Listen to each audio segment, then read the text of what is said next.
यापूर्वी शिवरायांच्या या जन्मभूमी जुन्नरमध्ये नगरपालिकेवर आपला भगवा डौलाने आपण फडकवलेला आहे, त्याबद्दल मी आपल्याला मनापासून धन्यवाद देतो.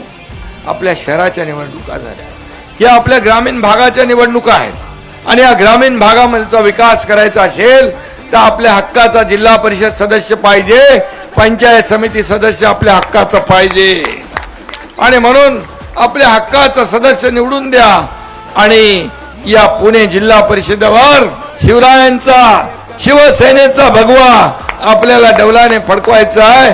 फक्त 7 तारखेला आपण धनुष्य बाणासमोरचं बटन दाबा आणि या सर्व उमेदवारांना निवडून आणा ही विनंती करतो. शिवसेना जिंदाबाद.